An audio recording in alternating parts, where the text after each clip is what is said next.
Sebelumnya ini terjadi pada diri saya, Ustaz. Ini dari siapa ini? Dari Pak Purwanto Ngawi, Ustaz. Iya, Pak Purwanto Ngawi. Nggih, wonten apa Pak Purwanto? Napa niku saya pernah sholat berjamaah, tapi datanya saya masbuk, Ustaz. Nggih. Iya. Terus ketika sholat sedang berlangsung, mau berakhir, imamnya itu masih keadaan sholat, Ustaz. Tanya pada makmumnya, noleh ngoten, Ustaz. Ini sudah kejadian, Ustaz. Betul-betul kejadian ini. Engke kurang apa orang ngoten. Itu belum salam. Belum salam. Jadi imamnya noleh ke belakang ngoten, Ustaz. Nah, terus makmumnya jawab apa? Makmumnya sing teng wingking niku gode-gode ngoten, Ustaz. Ya. Termasuk jenengan. Lah kula niki nggih mesem, Ustaz. Pripun ngoten niku? Karena mendengar kejadian lucu nanti. Terus ingkang kula tangkletaken napa niku salat saya gimana, Ustaz? Saya itu batal enggak, Ustaz, maksudnya? Dengan mesem niku. Lah waktu itu yang Bapak lakukan apa? Saya ya terus melanjutkan apa yang menjadi kekurangan saya, Ustaz. Maksudnya kan saya tadi imam masbuk. Lah sholat atau mesem? Yo batal itu udah. Itu jamaah itu udah batal semua. Imam kurang ngopora. Sing siji mesem, sing siji gedek-gedek. Gedek-gedek itu kan tanda dia menjawab pertanyaan imamnya. Jenengan mesem, sing gedek tadi mungkin tahu karena saya ngomong saya batal, tapi dia jawabnya kemudian gedek. Terus Bapak mesem, habis itu menyempurnakan.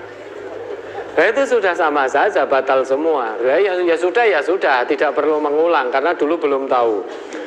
Lah besok lagi kalau ada imam belum salam, noleh tanya, ndak usah dijawab dengan gerakan apapun. Begitu imam tanya kurang apa ora, berarti kan udah batal imamnya itu. Lah langsung jenengan berdiri, tidak perlu gedek, tidak perlu mesem, langsung berdiri. Lah nanti jenengan melanjutkan sendiri. Begitu selesai imam diberikan nasihat, ngapunten Pak Imam ya, kalau jenengan ragu mau tanya itu salam dulu. Begitu salam, habis itu nanya ini tadi kurang apa enggak gitu loh.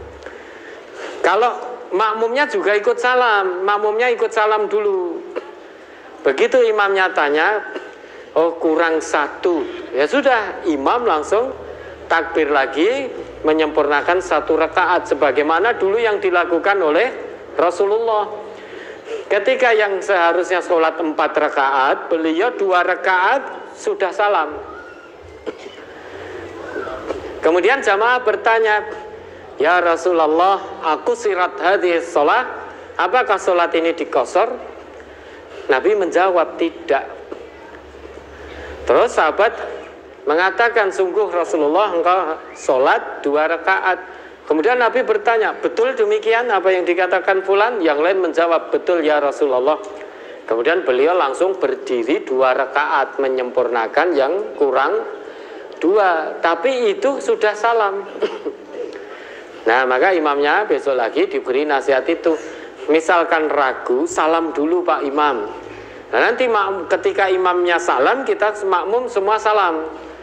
Nah habis itu imamnya tanya, sesudah salam itu, oh kurang 1 atau kurang 2, ya sudah. Imam langsung bangkit berdiri, takbiratul ihram lagi, menyempurnakan 2 yang kurang tadi. Nah, bukan mesam-mesem. Berarti kalau ada kejadian semacam itu berarti saya Ustaz, batal Ustaz ya mesem nih Ustaz. Ya sudah ya. Karena dulu belum tahu ya sudah, mohon ampun pada Allah, besok lagi. Kalau ada kejadian seperti itu, Imamnya tanya, noleh, oh sudah imam berarti batal. Kenapa terus nunggu imam? Nah, apa harus nunggu imam? Kalau jenengan paham, ini ya semua tergantung imam. Begitu imam batal, satu makmum harus maju ke depan. Lah kok imamnya orang mudeng kok, lha kuwi ngopo rene kan. Kon tak takoki karek jawab saka kono kan iso. Lah sing maju tadi, lha jenengan pun batal. Ya jadi bubar kabeh sholat jamaahnya itu. Ya besok lagi jangan mesam-mesem. Wah mesem itu ya batal sholatnya. Karena enggak tahanan lucu itu kan. Ya. Yang kedua Ustadz, setelah terjadinya hubungan suami istri kan mandi janabah Ustaz. Ya. Itu kalau untuk sholat apakah perlu wudu dulu Ustaz? Saya urut-urutan mandi janabat itu kan ada wudunya itu, ya toh? Membersihkan kemaluan. Ya, jadi basmalah, kemudian membersihkan kemaluan, habis itu wudu. Wudu sebagaimana wudu untuk kita sholat. Habis itu kepalanya di sela-sela jari ini dimasukkan ke sela-sela kepala 3 kali, habis itu diratakan ke seluruh tubuh 3 kali. Nah, dalam proses mandi janabat ini ya tergantung jenengan. Kalau belum selesai proses mandi janabatnya, kemudian jenengan buang air atau buang air kecil, maka nanti ketika mau sholat wudu. Tapi ketika mandi janabat dari awal sampai selesai, itu jenengan tidak batal, tidak buang air, tidak buang angin, maka sholat ya tinggal sholat karena tadi sudah wudu. Tapi kalau belum selesai sudah kencing, buang angin atau kentut itu, maka nanti ketika mau sholat wudu. Bukan berarti begitu belum selesai proses mandi janabatnya, kencing atau kentut terus baleni kok awal lagi, mandi janabat dari awal lagi, bukan begitu. Tetap mandinya diteruskan, selesai lah nanti mau sholat wudu. Tapi kalau sampai akhir betul-betul tidak batal, ya langsung sholat, tidak perlu wudu lagi. Nah, ya toh, dari makmum yang noleh langsung pindah ke mandi janabat. Lah dulu yang dilakukan apa? Ya saya tetap kalau sudah mandi janabah enggak wudu, udah langsung sholat. Tapi nah, batal enggak? Enggak. Ya. Ini pertanyaan yang saya ragukan Ustaz, ini kalau ceplos nih ngoten Ustaz. Ya sudah betul kalau Bapak itu sudah mandi janabah dengan diawali tadi wudu, kemudian tidak batal di pertengahan mandi itu, maka selesai ya langsung sholat. Tapi kalau batal ya nanti mau sholat wudu. Terus yang ketiga Ustaz, wudu itu dalam membasuh kaki itu cukup disiramkan atau pakai tangan Ustaz, karena di ujung kaki kan ada jari-jari kaki itu. Jadi kalau saya pakai tangan Ustaz. Jadi sholat jari-jari itu saya basuh pakai air sama tangan. Tapi ada kawan yang cuma ditung nih ngoten kakinya Ustaz, teng air niku. Niku pripun Ustaz? Yang sebetulnya yang benar itu Ustaz. Tidak usah mempersulit diri. Ketentuan wudu itu yaitu membasuh kaki sampai batasnya itu ka'bain, 2 mata kaki. Mau lebih sampai betis boleh enggak? Boleh. Tapi batas minimal itu sampai 2 mata kaki, ketentuannya itu.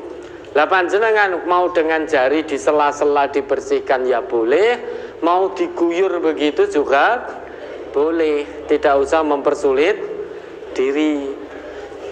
Ya, sudah? Yang keempat? Sampun. Oh, sampun. Nggih, matur suwun sang Ustaz. Waalaikumsalam warahmatullahi wabarakatuh. Waalaikumsalam warahmatullahi wabarakatuh. Nggih, besok jangan mesem lagi lo ya. Sudah? Cukup besar. Baik, sebelum diakhiri Bapak Ibu, kita sapa dulu rombongan dari jauh ini. Dari Mauspati Magetan 30 orang, dari Kedunggalar Ngawi, Kedunggalar 1 Ngawi 3 bis. Ya, ahlan wa sahlan bikudumikum wa hudurikum, kerawannya ke majelis ini untuk tadabbur ayat-ayat Allah dan hadis-hadis Nabi. Mudah-mudahan semua yang sudah dikorbankan untuk sampai ke sini betul-betul dilakukan ikhlas karena Allah, sehingga menjadi amal soleh Bapak Ibu, saudara-saudari di sisi Allah Subhanahu wa taala. Oke, terus Berikutnya penyerahan jimat Ustaz dari peserta akad pagi berupa senjata tajam yang sudah berkarat. Nama dan khasiatnya tidak disebutkan. sebentar. Ini sebelum kami terima, engko dijaluk neh ora jimat ini. Ya, dulu kan ada yang diminta lagi tuh. Ya. Sana di aworke apa ya? Di aworke ini di apa bahasa Indonesianya? Dikumpulkan. Ditempatkan bersama teman-temannya yang mana podo-podo menyesatkannya. Ya, udah, sing sesat ben kumpul sesat. Ya, ada lagi. Berikutnya permohonan doa kesembuhan bagi saudara-saudara kita yang sakit.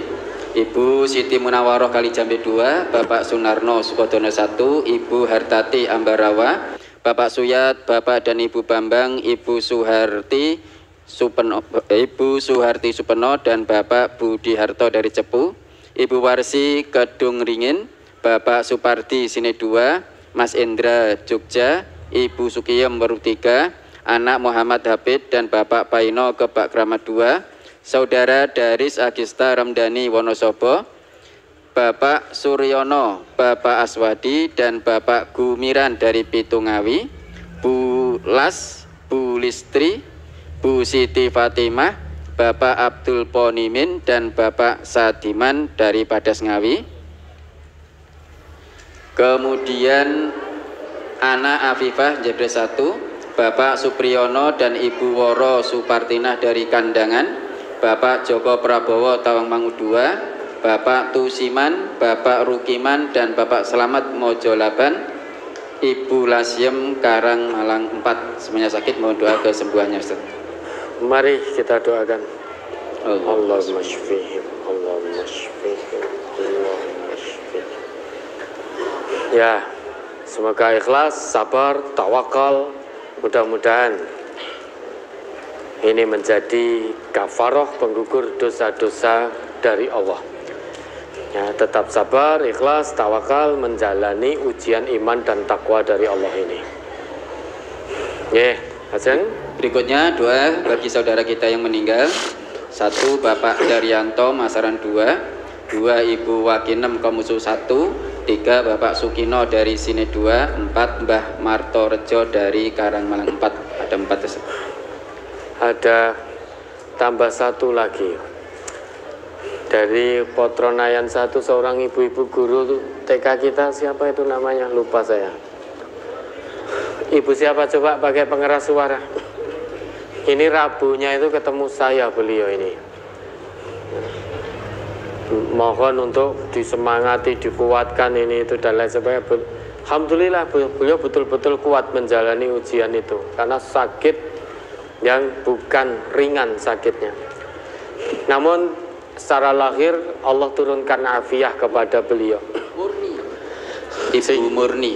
Ibu Murni. Ibu Murni ya, dari Potronayan, ini guru TK MTA. Ya apa, guru TK ya, TK MTA di sana. Mari kita doakan beliau berlima. Allahumma ighfir lahum warhamhum wa'fu anhum wa'afihim wa akrim nuzulahum wa wasi' madkhalahum wa ghsilhum bima'in wa saltin wa baradin wa nakkihim minal khataya kama yunaqqas thawbul abyadu minad danas wa abdilhum daran khairan min darihim wa ahlan khairan min ahlihim wa zajan khairan min zajihim wa qim fitnatal qabri wa adzaban nar. Semoga diampuni dosa-dosanya oleh Allah, diterima semua amal soleh beliau-beliau ini dan ditempatkan di dalam jannahnya. Mudah-mudahan kita semua dimatikan oleh Allah dalam keadaan husnul khotimah. Sudah? Ya, berikutnya infak untuk Ponpes dan media dakwah. Baik, mohon kesabarannya Bapak Ibu ya. Ini ada infak untuk Pondok Pesantren MTA tanggal 21 Mei 2023. Yang pertama, kotak infak Pondok Pesantren Ahad 14 Mei